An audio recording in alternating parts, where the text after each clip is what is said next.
taken a blow to the flank area, right? And then what kind of symptom can they develop other than bleeding a couple days later? When they're like, hey, you know, I just went to the bathroom and blood in the urine, right? So they're going to end up with blood in the urine. Is that an emergent thing? Yes. Not usually. What if it's bright, frank, and they say, hey, you know what? It looked like there was no urine and it was all blood. Yeah. Right? So you have different levels of bleeding. So just know that bruising causes what? Capillary damage, right?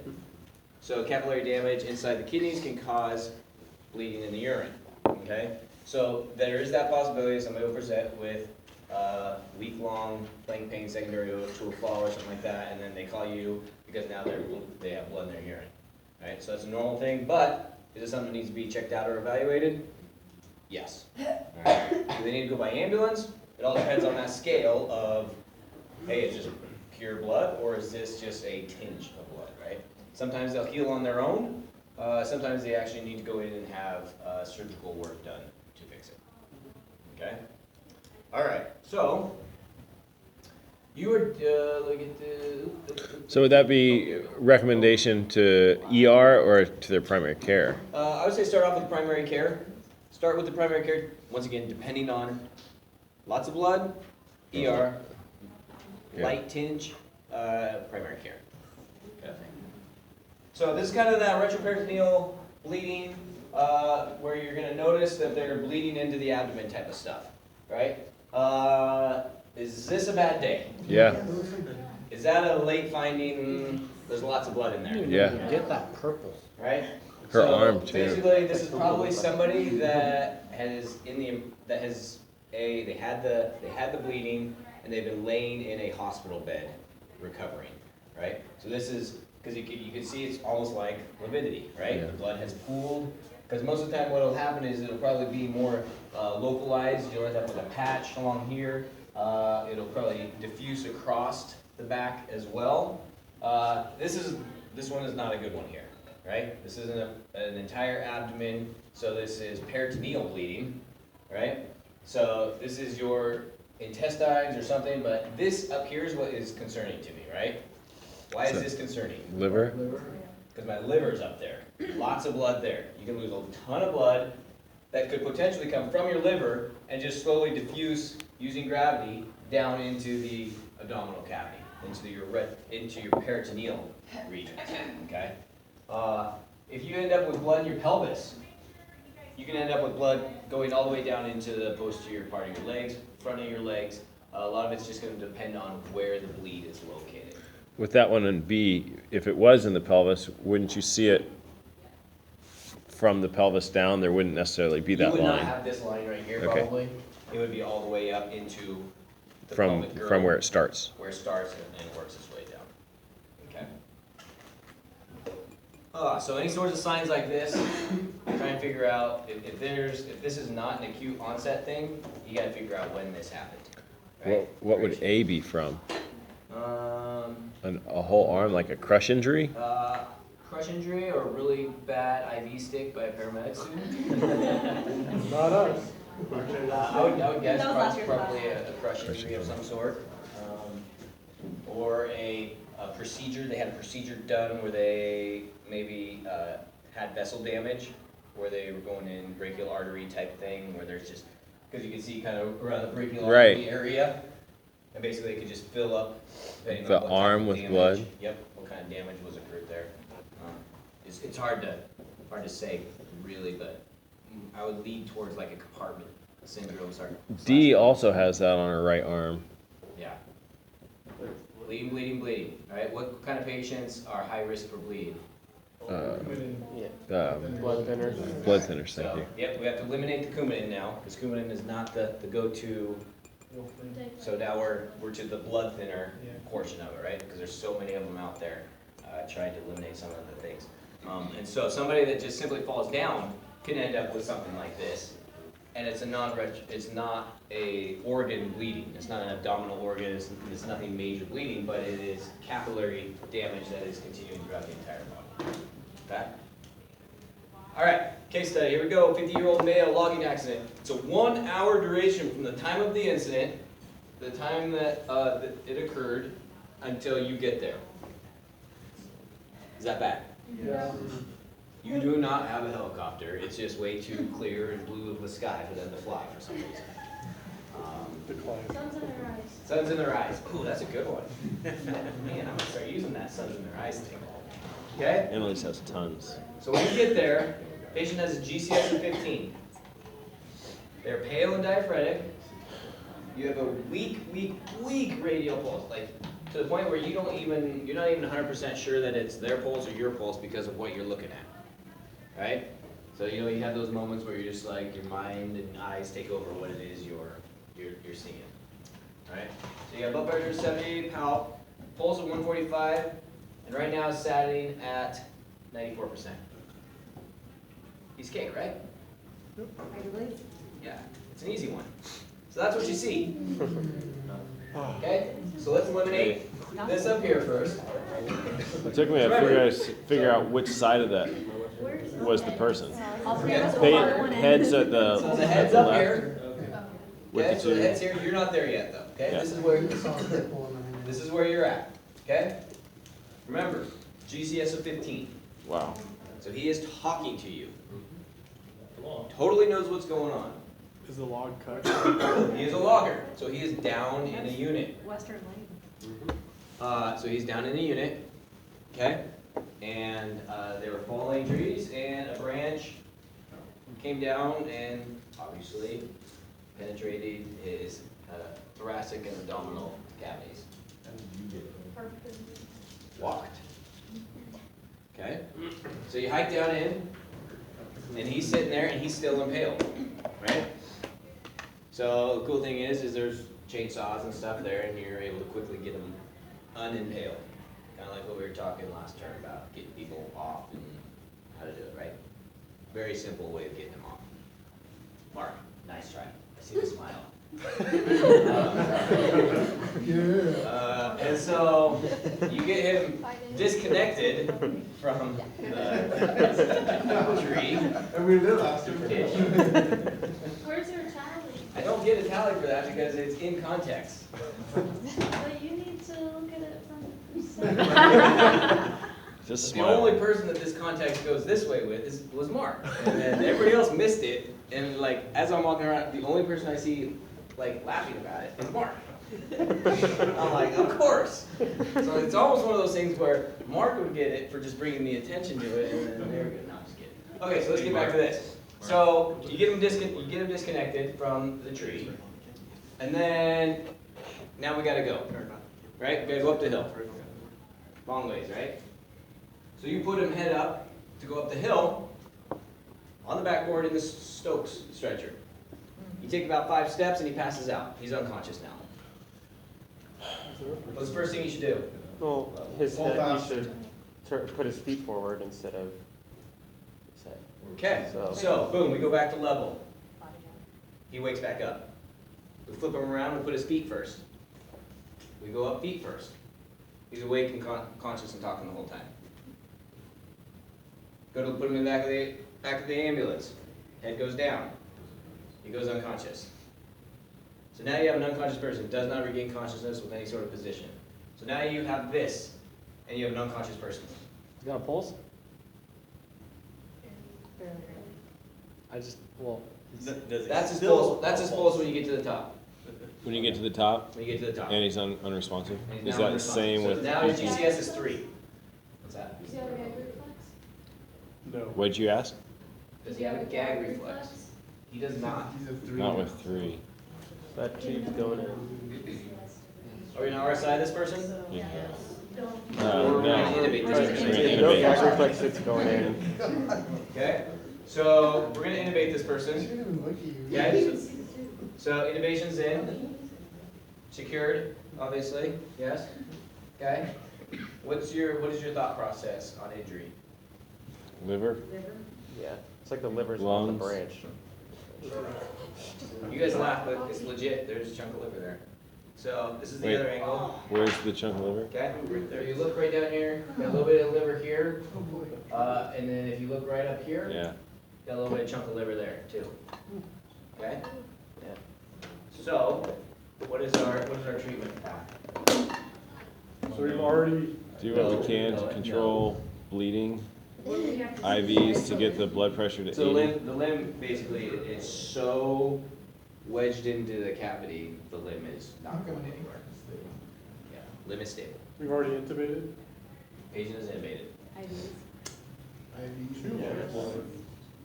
Only up to Sterile 80. wet dressing around the. How are his lungs? Diminished on the left or right? It's his right side. Diminished on the right. Not absent, but diminished. Very wet sounding, Yeah. like congestive heart failure sounding wet. So it's. Is there signs of tension building? I have a hard time remembering what the signs of tension was though, right? GVD, subacute emphysema. No. Is there any part that has absent lung sounds? Well, the part right here. Sounds like a woodpecker.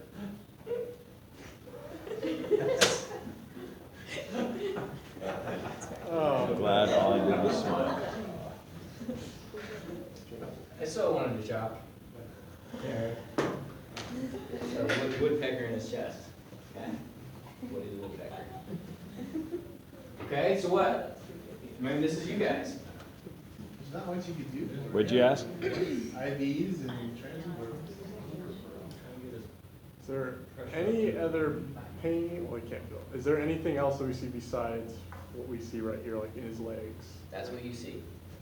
Well, His only do injury we is see any, log. like? Was there a huge pool of blood when we moved him? Or was it No. just? No, It's on the this side. thing pretty much tamponaded everything. Okay. So IVs and catches at 80 and transport. Okay? Yes, So, what? You could get TXA. man, it's so much brighter on my screen here than it is up there. I think you So- can adjust the brightness. You have to push the button, climb up on top of it or something. to do it. I don't know. Anyways, so you guys can, like, afterwards, you guys can walk up here and actually look at because you can see there's a lot more tissue and stuff on the actual screen here. So, primary organ of contact is probably what? Liver. Secondary organ? Lungs, Third? Lungs? stomach, That sounds right. pancreas. It's a lot of stuff that could.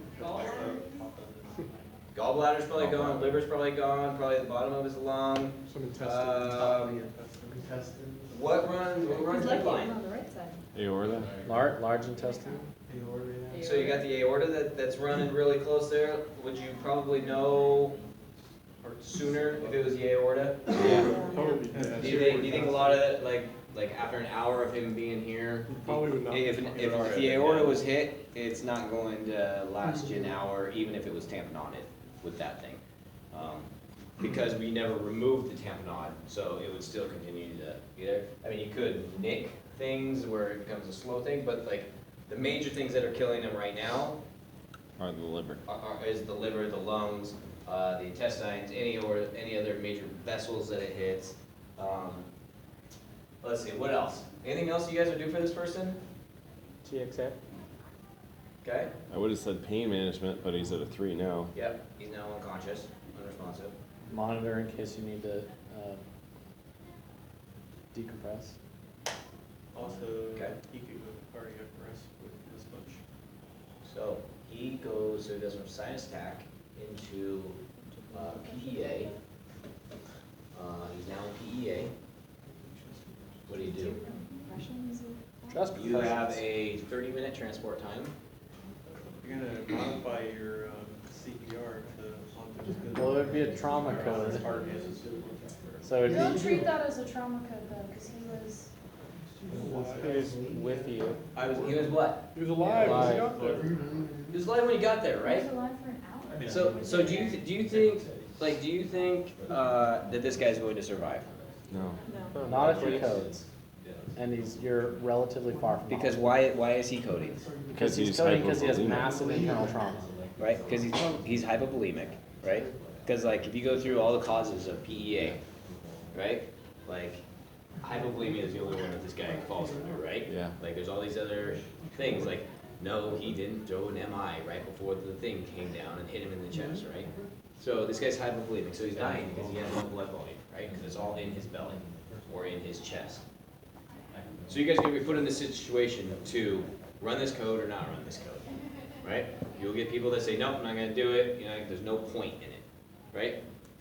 And this will be a ethical, personal decision that you guys will have to make. Me, I work this. I make the call because of the fact that this guy was just talking to me on the way up the hill, right? The least I can do is give this guy every opportunity to make it to the ER where a surgeon is probably gonna be standing there waiting, and more than likely, if this guy has any chance and if the surgeon is going to do anything, they're gonna do it right there in the ER. They're gonna crack the chest right in the ER, do whatever it is they need to do. If the person probably will not even make it to the OR, they'll probably just pull the trigger right there in the ER to do it. And so for me personally, I'm gonna say I would start working the code with this. In my mind, what am I knowing? I'm really not doing this, I'm not, yeah, Way behind. slim to zero. Like less than a 0.5% chance that anything would even come close to being beneficial. I was just thinking, doing compressions on that with that log there, with that branch there, like as you do compressions, it's possible to dislodge something of where that branch is. So, I don't know, Do it just, really Right? less. So Right. Somebody's not in his that right there, or that right something. there was the best statement I've heard all day. On this call, you're just like, I don't know, like, I don't know. I just don't know what to do. Like you know what to do, but you're just like, Doing nothing's really going to impressions. work. Nothing's Yeah. really going to be successful here. But I have my things where I'm just like, okay, this person's now in PEA. I know what ACLS is. This isn't really ACLS, but you just get trauma. Where are we at? And you're going to be put in those situations as a paramedic where you're just like, dude, hey, what do you think? Like, hey, we're at this point. I'm just like, Do the best I this is can. what I want to do. Like, am I wrong to think that I'm going to work this code? I mean, like, and that's what you'll do. You'll bounce it off other professionals that are there with you. The crazy thing about this is we end up with 2 emergency room doctors in the back of the ambulance with us because we had 2 ambulances there because one ambulance was bringing whole blood, the other ambulance was bringing the person. They met halfway, and then one ER doc was getting off, the other ER doc was coming on shift, and they saw 2 ambulances pulled off the side of the road as we were making this transition of working this guy, and they both came together, I should have and left it locked. should've looked at the clock, yeah. And so, we had four paramedics and 2 ER docs in the back of the ambulance. And what decision did we make? Not too compressions. We all worked it. Every one of us worked it. We're like, well, he was just talking to us less than 5 minutes ago. We're gonna get him to the ER, we're gonna see what we got when we get there. And so they worked it for about 5-10 minutes in the ER, and then they're like, okay, yeah, we're done. How'd you do compressions on it? So if you look where, so It's- if you yeah, come it's in on the other below. side, right? So think about which side the Heart's on compressor's the gonna left be on, side. can be on. So, with the older ambulances, you had no point in the airway Right. seat, or the compression seat, so we were just over on the other side, basically standing in the way Yeah. there, so. But you had blood coming Yeah, into him. we had whole blood, that we were able to hang and from there. So, any questions? Decisions. You guys are gonna be putting those decisions to make the calls of what you're gonna do. All you gotta be able to do is ethically and medically be able to justify your decision. At some point, are we gonna learn about whole blood as though it was a medication? I'm guessing so. I'm guessing that we'll talk about it before the end. Oh, good. Yes. Okay. Not tonight, not today. Not like it's a medication, but as one of the fluids. Yeah. As an option, as the things that we do and why we do it, why we give it. Like, did you just know that individual's blood type? Did you test him in the field right then? So you can go with your universal donors. That's what they do. I'm negative. Got it. Okay. All right. So did you get my text on the question? Is it one? Yeah, it's, if I wrote that down wrong, I'm sorry, it's Tuesday and Thursday are exactly the same. It's 11 to 1, every time. Did I misprint that? You said one. One of the emails. So the question came up because they used to be like a shorter Wednesday, but that one's They're still, all- they're all 2.5 They're hours. all the same all the way through. Alright, so now you know, so pass it on to Janae. And, Janae. Alright, cool. Did you have something you need to talk about, or? Nope, okay. Alright, and then just real last, we're gonna hit some pelvic stuff.